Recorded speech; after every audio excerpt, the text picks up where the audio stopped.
નમસ્કાર, સ્વાગત છે તમારું મારી ચેનલ ખ્યાના સ્ટોરી બુકમાં। તુલસીના છોડમાં આ એક વસ્તુ નાખી દેજો, પૈસા ગણતા ગણતા થાકી જશો અને રાતોરાત માલામાલ થઈ જશો। તો મિત્રો, આજે આપણે જાણીશું કે તુલસીનામાં કેવું જળ ક્યારે અર્પિત ના કરવું જોઈએ અને કઈ વસ્તુ જે તુલસીના છોડમાં નાખવાની છે।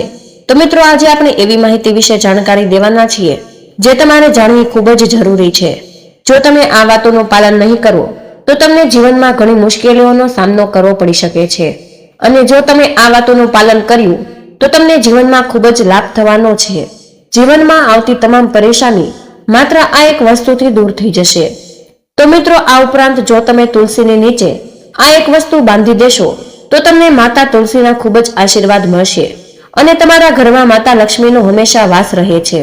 તો મિત્રો, તુલસીના છોડ ઘરમાં હોવો એ દરેક પરિવારના સભ્યો માટે ખૂબ જ લાભદાયી હોય છે। આ છોડ દરેક રીતે ઉપયોગી છે। પુરાણો અનુસાર તુલસીમાં દેવી લક્ષ્મીજીનો વાસ હોય છે અને નિયમિત રીતે આ છોડની પૂજા કરવાથી લાભ પણ મળતો રહે છે।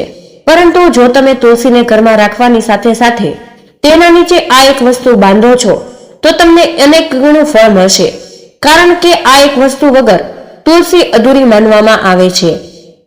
એ વસ્તુ તેને પૂર્ણ બનાવે છે, એટલે શાસ્ત્રોમાં તેનું વિશેષ મહત્વ દર્શાવ્યું છે। ભારતમાં જ નહીં પરંતુ વિશ્વના વધારે દેશોમાં તુલસીને ખૂબ જ ગુણકારી છોડ માનવામાં આવે છે। આ છોડમાં અનેક ઔષધિ ગુણ હોવાના સાથે સાથે તેને આધ્યાત્મિક રીતે પણ મોટું મહત્વ દર્શાવવામાં આવ્યું છે। દરેક ધાર્મિક અનુષ્ઠાન હોય અથવા યજ્ઞમાં તુલસીનો ઉપયોગ અવશ્ય કરવામાં આવે છે। વિષ્ણુ પુરાણમાં તુલસીને ભગવાન વિષ્ણુના પત્ની કહેવામાં આવ્યું છે, તેથી તુલસી જગત જનની છે। તુલસીને તમામ દેવી દેવતાઓની પાસેથી વરદાન પ્રાપ્ત છે, જેના કારણે તુલસીના પાનને અમૃતના ગુણો સમાન માનવામાં આવ્યું છે। તો મિત્રો, જ્યાં તુલસીનો છોડ હોય છે ત્યાં ભગવાન બ્રહ્મા, વિષ્ણુ અને મહેશ આ ત્રણ ત્રિવેદનો નિવાસ હોય છે। તો મિત્રો, તુલસીની પૂજા કરતા બધા અવરોધો પણ એ રીતે નષ્ટ થઈ જાય છે જેમ કે સૂર્ય ઉદય થતા જ રાત્રિના અંધકારનો અંત થઈ જાય। એવી જ રીતે જો તમે પણ તુલસી માતાની પૂજા કરો છો તો તમારા જીવનમાં આવેલા દુઃખો પણ મટી જાય છે। શાસ્ત્રોના અનુસાર જે ઘરોમાં તુલસીનો છોડ હંમેશા લીલોછમ રહેતો હોય તેવા ઘરમાં સુખ, શાંતિ અને સમૃદ્ધિ બની રહેતી હોય છે। ભગવાન વિષ્ણુની પૂજા કરવામાં અને તેમને ચડાવવામાં તુલસીના પાન અતિ આવશ્યક હોવા જોઈએ। આ રીતે દરેક ઘરમાં તુલસીનો છોડ અવશ્ય હોવો જ જોઈએ। જો તમારા ઘરમાં તુલસી છે તો સુખ, શાંતિ અને સમૃદ્ધિ માટે તુલસી માતાને અવશ્ય લાલ ચૂંદડી અર્પણ કરો। ઘણીવાર લોકો ઘરે તુલસીના છોડ તો ઉગાડે છે, પરંતુ તેમનાથી આ ભૂલ થઈ જતી હોય છે। તેઓ તુલસી માતાને ચૂંદડી નથી અર્પણ કરતા, જેના કારણે તેમને તુલસીનો છોડ લગાવવાનું શુભ ફળ નથી મળતું। હંમેશા ધ્યાનમાં રાખો કે તુલસીનો છોડ ચૂંદડી વિના અધૂરો હોય છે। તુલસી માત્ર એક છોડ નથી, પરંતુ તે દેવી છે, ભગવાન વિષ્ણુની પત્ની છે અને આપણે તેને પોતાની માતા માનીએ છીએ। તેથી જ તુલસીને અવશ્ય ચૂંદડી અર્પણ કરવી જોઈએ। તેનાથી પતિ પત્ની વચ્ચે પ્રેમ અને વિશ્વાસ વધે છે। ઘરમાં રહેતી મહિલાઓ હંમેશા સુહાગન અને સૌભાગ્યશાળી રહે છે।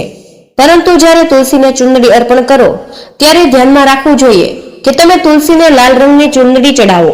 લાલ રંગનો સંબંધ મંગળ ગ્રહ સાથે છે, જ્યારે બુધ ગ્રહ અને શુક્ર ગ્રહ તુલસી સાથે સંબંધિત છે। મંગળ અને બુધ ગ્રહ મિત્ર નથી, તેથી તુલસી પર લાલ ચૂંદડી ક્યારેય ન ચડાવો। તમે તુલસી પર લીલી, પીળી અથવા નીલા રંગની ચૂંદડી ચડાવી શકો છો, પરંતુ ઘણા લોકો જૂની ફાટેલી ગયેલી તુલસી પર બાંધી દે છે। એવું કરવું પણ અશુભ છે। તુલસી પર નવી ચૂંદડી જ બાંધવી જોઈએ। તુલસી પર ચૂંદડી બાંધવા માટે એકાદશીનો દિવસ શ્રેષ્ઠ હોય છે। કોઈ પણ એકાદશીના દિવસે નવી ચૂંદડી લાવીને તેને તુલસીના છોડમાં બાંધશો તો તમને ઘણો બધો લાભ મળશે। તુલસીને ચૂંદડી વગર ક્યારેય રાખશો નહીં। જો ચૂંદડી જૂની થઈ જાય તો તેને એકાદશીના દિવસે જ બદલવી જોઈએ। મિત્રો, તુલસી વિવાહ પણ અવશ્ય કરવા જોઈએ, કારણ કે તેનાથી માણસના બધા દુઃખોનો અંત થઈ જાય છે અને સાંસારિક જીવનમાં અનેક ખુશીઓ આવે છે। કેટલાક લોકો અજાણમાં તુલસીની નજીક એવી વસ્તુઓ રાખે છે જેના કારણે તુલસીનું અપમાન થાય છે। તુલસીનો છોડ ખૂબ જ સંવેદનશીલ હોય છે, તેથી તેને સારી રીતે સંભાળ રાખવી જરૂરી છે। ત્યાં જ તેના શુભ ફળ મળે છે। તેથી તુલસીના છોડની પાસે રહીને તમારે મુખમાંથી અપશબ્દ પણ ના બોલવા જ। તુલસીના પાસે ભૂલથી પણ જૂતા, ચપ્પલ અથવા ઝાડુ કે પોતા ન રાખવા જોઈએ। એવું પણ માનવામાં આવે છે કે જ્યાં તુલસીનો છોડ હોય છે તેની આસપાસ થૂકવું પણ ઘોર અપમાન માનવામાં આવે છે. તુલસી પાસે પાણી ભરેલું પાત્ર પણ ના રાખવું જોઈએ. તુલસીના છોડની પાસે દીવો કર્યા પછી તે ઓલવ્યો જાય છે. પછી તે દીવાને ત્યાંથી લઈ લેવો જોઈએ, કારણ કે તુલસી નીચે ઓલવાઈ ગયેલો દીવો રાખવો અશુભ માનવામાં આવે છે.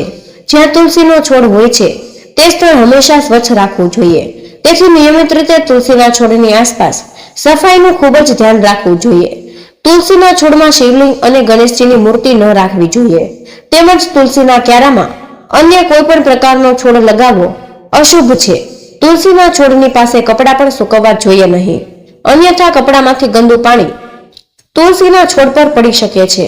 મિત્રો, એ પણ ધ્યાન રાખો કે તુલસીના પાન નખથી ન તોડો, કારણ કે આ તુલસીમાનું અપમાન થાય છે. જો તુલસીના પાન સુકાઈ જાય અને પડી જાય તો તેને કચરામાં ન ફેંકવા જોઈએ. એવા પાનને તુલસીના છોડની માટીમાં જ દબાવી દેવા જોઈએ. રવિવારે તુલસીના પાન ક્યારેય ન તોડવા જોઈએ. રવિવારે તુલસીને જળ અર્પણ ન કરવું જોઈએ. અન્ય દિવસોમાં નિયમિત રીતે સવારે ચૂક્યા વગર તુલસીને જળ અર્પણ કરવું જોઈએ અને સાંજના સમયે એક દીપક જરૂર પ્રગટાવવો જોઈએ. અવારનવાર મહિલાઓએ સ્નાન કર્યા પછી પોતાના વાળ ખુલ્લા રાખીને તુલસીને જળ આપે છે, પરંતુ એવું ખોટું છે. મહિલાઓએ હંમેશા પોતાના વાળ બાંધીને અને માથે સિંદૂર લગાવીને જ તુલસીને જળ આપવું જોઈએ, જેથી તેમને તુલસીના આશીર્વાદ પ્રાપ્ત થાય છે. ઘરમાં તુલસીનો છોડ ઉગાડતી વખતે એ ધ્યાન રાખવું જોઈએ કે તેને માટે ગંદકીવાળી માટીનો ઉપયોગ ન કરવો જોઈએ. તુલસીના છોડ માટે શમશાન અથવા ગંદકીવાળી સ્થાનની માટીનો ક્યારેય ઉપયોગ ન કરવો, નહીં તો તુલસી માતા ક્રોધિત થાય છે અને સુકાઈ જાય છે. તુલસીનો છોડ ક્યારેય ગંદા સ્થળે મૂકવો જોઈએ નહીં, જેમ કે ગંદુ નાળું અથવા બાથરૂમ પાસે, નહીં તો તેનું ગંદુ પાણી તુલસીના છોડમાં પડી શકે છે. તે અતિ અશુભ માનવામાં આવે છે. ઘરમાં તુલસીનો છોડ ક્યારેય સુકાવવો ન જોઈએ. શાસ્ત્રોમાં એવી માન્યતા છે કે તુલસીનો છોડ સુકાઈ જાય એ અકાળ મૃત્યુનો સંકેત આપે છે.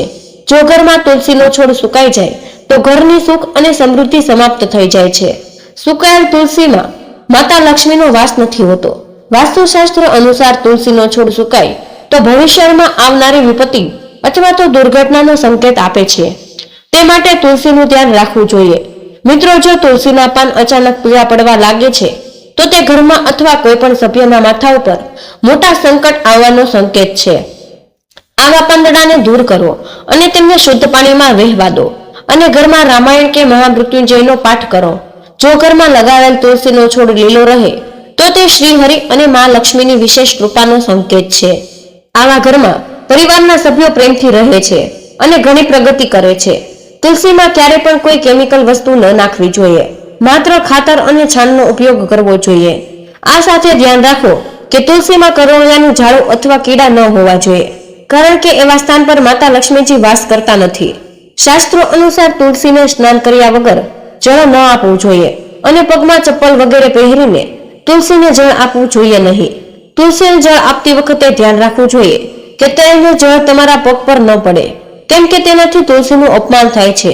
શ્રી કૃષ્ણ કહે છે કે નિત્ય તુલસીના દર્શનથી માણસને સ્વર્ગની પ્રાપ્તિ થાય છે અને તુલસી પાંદડાના સેવન કરવાથી મનુષ્યના તમામ પાપ નાશ પામે છે.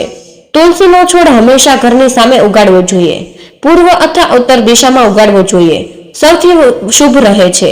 જો તુલસીના ક્યારામાં અન્ય છોડ ઉગે છે તો તેમને સમય પર દૂર કરી દેવા જોઈએ. જો તુલસીના અન્ય છોડ હોય તો તે અન્ય લોકોના દાનમાં આપવો જોઈએ. એવું કહેવાય છે કે જ્યારે ઘરમાં એક કરતાં વધુ તુલસીના છોડ પોતાની રીતે ઉગે છે ત્યારે ઘરમાં સાક્ષાત માતા લક્ષ્મીનું આગમન થાય છે. તુલસીના પાસે ક્યારેય કોટદાર છોડ રાખવો જોઈએ નહીં, જેના કારણે તુલસી માતા નારાજ થઈ જાય છે. તુલસીના નજીક રેગિસ્તાન છોડ રાખવા ખૂબ જ અશુભ માનવામાં આવે છે, કેમ કે આવા છોડમાંથી નકારાત્મક ઉર્જા નીકળે છે. શાસ્ત્રોમાં કહેવાયું છે કે જે છોડમાં હરિયાળી કળીઓ અને પાંદડા નથી અને તે છોડ કાંટા કાઢે છે તેમને તુલસીના નજીક ક્યારેય રાખવામાં નહીં આવે. આવા છોડને ઘરમાં ક્યાંય પણ રાખવો જોઈએ નહીં, કારણ કે આ છોડ ઘરના વાતાવરણને નકારાત્મક બનાવે છે. જેમ કે ઘણા લોકો નાગફણીના છોડવાઓ સજાવટ રૂપે ઘરમાં રાખે છે. રાખવું એકદમ ખોટું છે. નાગફણીનો છોડ તો ભૂલથી પણ તુલસીની નજીક નહીં રાખવો, કેમ કે તુલસીની સંપૂર્ણ સકારાત્મક ઉર્જાને નષ્ટ કરી નાખે છે. પરંતુ શાસ્ત્રોમાં કેળાના છોડનો વિશેષ મહત્વ બતાવવામાં આવ્યું છે. જો તમે તુલસીની નજીક કેળાનું વૃક્ષ ઉગાડો છો તો તમને ઘણો વધુ લાભ પ્રાપ્ત થાય છે. કેળાના વૃક્ષમાં ભગવાન વિષ્ણુનો વાસ છે. તેને તુલસીના નજીક રાખવાથી ઘરમાં સુખ અને સમૃદ્ધિ આવે છે. સાથે જ જ્યાં ભગવાન વિષ્ણુનો વાસ હોય છે ત્યાં લક્ષ્મી આપોઆપ આવી જાય છે. તો મિત્રો, તમારે તુલસીના છોડમાં શાલિગ્રામ પણ જરૂર રાખવું જોઈએ. તુલસીના ક્યારામાં શાલિગ્રામ રાખવાથી તુલસીનો વધુ શુભ પ્રભાવ અનુભવ થાય છે. શાલિગ્રામ ભગવાન વિષ્ણુનું નિરાકાર રૂપ ગણાય છે. આ કાળા રંગના પથ્થરને અદ્ભુત અને મૂલ્યવાન ગણવામાં આવે છે. જો તમે આ પથ્થરને તુલસીના ક્યારામાં રાખશો તો તમારા ઘરમાંથી તમામ નકારાત્મક ઉર્જા નષ્ટ થઈ જશે.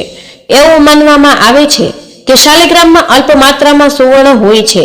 આ પથ્થર ઉપર ગંદકી નદીમાં મળે, તેથી જો તમે શાલિગ્રામ તુલસીના છોડમાં રાખો છો તમે ભગવાન વિષ્ણુની સાથે માતા લક્ષ્મીની કૃપા પણ મેળવી શકો છો, જેથી તમારા ઘરમાં ક્યારેય ધન અને અનાજની કમી નહીં રહે. પરંપરા અનુસાર જેમાં ઘરમાં શાલિગ્રામ હોય છે તે ઘરોની તમામ શ્રેષ્ઠતા ધરાવે છે. નિત્ય શાલિગ્રામના દર્શન અને પૂજાથી તમામ પ્રકારના ભૌતિક સુખની પ્રાપ્તિ થાય છે. આ સ્વયંભૂ હોવાના કારણે તેની પ્રાણ પ્રતિષ્ઠા કરવાની જરૂર નથી. જો તમે તુલસીના નજીક રાખીને રોજ તેની પૂજા કરો છો તો તમને ધન અને પૈસા સંબંધિત કોઈ પણ સમસ્યા નહીં આવે. તો મિત્રો, વિષ્ણુ પુરાણમાં જણાવ્યું છે કે મૃત્યુના સમયે શાલિગ્રામના ચરણોમાં અમૃતનું જળ એ બધી જ સમસ્યાઓમાંથી મુક્તિ અપાવે છે. તે મૃત્યુ પછી વૈકુંઠમાં જાય છે. આ ચરણ જળ ઔષધિના સમાન છે. તેનું સેવન કરે છે તે મોક્ષ મેળવે છે. કેટલાક લોકો આ અમૃત જળને પોતાના માથા પર હાથ ફેરવતા હોય છે, પરંતુ શાસ્ત્રોમાં એવું કરવા અંગે કોઈ ઉલ્લેખ નથી. શરણ જળ હંમેશા જમણા હાથથી શ્રદ્ધાભાવથી ગ્રહણ કરવું જોઈએ. પરંતુ શાલિગ્રામ ઘરમાં લાવતી વખતે ધ્યાન રાખવું જોઈએ કે તે અસલી હોય. આજકાલ બજારમાં ઘણા પ્રકારના નકલી શાલિગ્રામ પણ મળે છે, જેમની પૂજા કરવાનો કોઈ ફાયદો મળતો નથી. ઘરમાં માત્ર એક જ શાલિગ્રામની પૂજા કરવી જોઈએ. પુરાણોમાં કહ્યું છે કે ભગવાન વિષ્ણુની મૂર્તિથી અનેક ગણું શાલિગ્રામ ઉત્તમ હોય છે. શાલિગ્રામની પૂજા કરવા માટે શાલિગ્રામ પર ચંદન લગાવીને તેના પર એક તુલસીનું પાન રાખવું જોઈએ. પ્રત્યેક દિવસ શાલિગ્રામને પંચામૃતથી સ્નાન કરાવવું જોઈએ. જો આવું કરવામાં આવે તો જીવનના પાપ નષ્ટ થઈ જાય છે. શાલિગ્રામ સકારાત્મક અને સાતમા ગ્રહનું પ્રતીક હોય છે. મિત્રો, અંતિમ મહત્વપૂર્ણ વાત એ છે કે તમારે તુલસીનો છોડ ક્યારેક લાલચમાં આવીને ના ઉગાડવો જોઈએ. તુલસીનો છોડ ઉગાડવો તો તેને નિયમિત રીતે પૂજા કરવી અનિવાર્ય છે. જો તમે આ નિયમોનું પાલન ના કરી શકો તો તમારે તુલસીના છોડને ઘરમાં ઉગાડવું. તુલસી માતાનું અપમાન કરવાની ભૂલ ન કરશો, નહીં તો તમને વિરુદ્ધ પરિણામ ભોગવવું પડી શકે છે. તેથી મિત્રો, આ રીતે તમે તુલસીના ક્યારામાં આ વસ્તુ જરૂર રાખો અને સાચી શ્રદ્ધાથી તુલસીના છોડની સંભાળ લો. માતા લક્ષ્મી તમારા જીવનમાં ખુશીઓ અને ધન સંપત્તિ લાવશે. તો મિત્રો, તુલસીના ક્યારામાં આ વસ્તુ નાખવાથી જીવનની તમામ પરેશાનીઓથી મુક્તિ મળે છે. જો તમે કોઈ નોકરી મેળવવાની શોધમાં હોય તો તમને નોકરી પણ મળી જશે. જો તમારા જીવનમાં પૈસાની ખોટ હોય અથવા પૈસા આવતા હોય અને પૈસા ઘરમાં ટકતા ન હોય, તો ઘરમાં કોઈને કોઈ વ્યક્તિ બીમાર રહેતું હોય અથવા કોઈ પણ નજર દોષ હોય તો આ ઉપાય અવશ્ય કરજો. શાલિગ્રામ તુલસીના છોડમાં મૂકવાથી જીવન ચમકવા લાગશે અને જીવનમાં તમને ખુશીઓ આવશે. તો મિત્રો, આજનો વિડીયો અહીંયા પૂર્ણ કરીએ છીએ અને અમારી માહિતી કેવી લાગી? મિત્રો, તમને વિડીયો ખૂબ જ ગમ્યો હશે, તેથી આ વિડીયોને લાઈક કરી દેજો અને ચેનલને સબસ્ક્રાઇબ કરજો અને કોમેન્ટ બોક્સમાં જય મા લક્ષ્મી જરૂર લખી દેજો. રાધે રાધે, જય શ્રી કૃષ્ણ, ધન્યવાદ.